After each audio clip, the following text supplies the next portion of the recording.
من یه روز 187 بار گوشیمو چک کردم. واو! آره واقعا 187 بار. هر 5 دقیقه یه بار. تلگرام، اینستا، یوتیوب. حتی یه شب ساعت 3 از خواب پا شدم ببینم کی چی فرستاده. اون روز بود که فهمیدم دارم مثل یه معتاد زندگی میکنم. الان اگه داری به این فکر میکنی که این مال تو هم هست و دلت میخواد ببینی کی چی برات فرستاده و گوشیتو چک کنی، اگه صبحا از خواب پا میشی اولین چیزی که میبینی صفحه گوشیته و شبا موقع خواب آخرین چیزی که میبینی، این ویدیو رو تا آخر ببین، چون که میخوام بهت بگم چجوری از این جهنم بیای بیرون.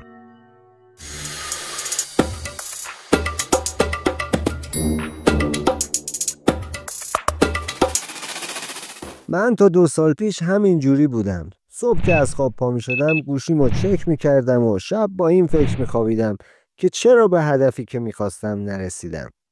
تا اینکه فهمیدم دارم برای یکی دیگه زندگی می کنم، نه برای خودم. امروز میخوام 3 دلیل اصلی رو بگم که چرا وسواس موفقیت بدترین دشمن خوشحالیته و آخرش 3 روش عملی که تو هم میتونی همین امروز شروع کنی. دلیل اول، موفقیت مثل مواد مخدره. گوش کن، مغز یه مکانیزم داره به اسم هدونیک تردمیل، یعنی هرچی بیشتر بگیری سطح انتظارت بالاتر میره. یعنی چی؟ یعنی اگه امروز درآمدت افزایش پیدا کنه و خوشحال باشی، بعد از چند وقت دیگه اون احساس خوشحالی رو نداری، چون مغزت عادت کرده. خودم یادمه بعد سالها دربدری و بیماشینی بالاخره ماشین خریدم و از خوشحالی شبا خوابم نمیبرد. بعد 6 ماه دیگه با اون ماشین حال نمی کردم و واسم عادی شده بود. دنبال یه ماشین بهتر بودم. پس یادت باشه اگه خوشحالیت وابسته به عدد باشه هیچ وقت سیر نمیشی. هیچ وقت. دلیل دوم، اینو خیلی جدی میگم، مقایسه کردن خودت با دیگران قاتل خاموش هویتته. تحقیقات نشون داده آدم‌هایی که بیشتر خودشون رو با دیگران مقایسه میکنن 70% بیشتر احتمال داره افسرده بشن.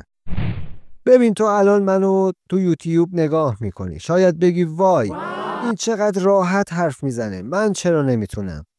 نمیدونی که من 47 بار این قسمت رو تکرار کردم تا اینجوری در بیاد. وقتی داری خودتو با بقیه مقایسه میکنی داری نمایش بیرونی زندگی بقیه رو با پشت صحنه زندگی خودت مقایسه میکنی. این مثل اینه که یه فیلم اکشن رو با پشت صحنه‌اش مقایسه کنی. نتیجه همیشه بازنده ای. دلیل سوم، این یکی واقعا دردناکه. وسواس موفقیت داره بهترین سالهای عمرت رو میدزده. یه سوال ازت بپرسم، آخرین بار کی بدون هیچ هدفی، بدون هیچ انتظاری، فقط لذت بردی از یه لحظه؟ نمیتونی یادت بیاد، درسته؟ بارها شده با عزیزانمون داریم گفتگو میکنیم ولی ذهنمون جای دیگه است. تو فردا چه کنم و چه خواهم کرد. اون لذت گفتگو تو اون لحظه دیگه از دست رفت و هیچ وقت بر نمیگرده. هر دقیقه‌ای که صرف نگرانی برای آینده یا قصه خوردن از گذشته میکنی از همین لحظه داری کم میکنی. زندگی همین الانه، نه فردا، نه دیروز، همین الان. حالا اگه داری احساس میکنی این 3 دلیل دقیقاً درباره توئه، تو کامنت ها بنویس من، فقط همین 2 حرف.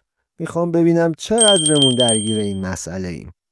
و اگه تا الان مفید بوده حتما لایک کن که به آدمهای بیشتری برسه این ویدیو. حالا بریم سراغ راه حل. راه حل اول، 7 روز، فقط 7 روز اعلانهای شبکه‌های اجتماعیت رو خاموش کن. صبحها تا ساعت 10 گوشی دست نگیر. قول میدم روز سوم یه احساس عجیب آرامش پیدا میکنی که مدت‌ها نداشتی. چون مغزت دیگه مدام تو حال مقایسه و رقابت نیست.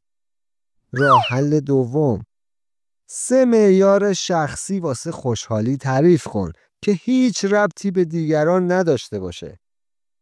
مثلا روزی 20 دقیقه پیاده روی بدون گوشی. هفته یه کتاب تموم کن.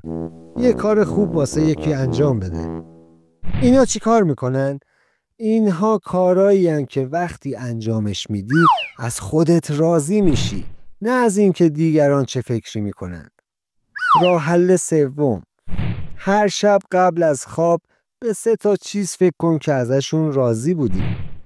نه موفقیت‌های بزرگا، نه چیزای کوچیک.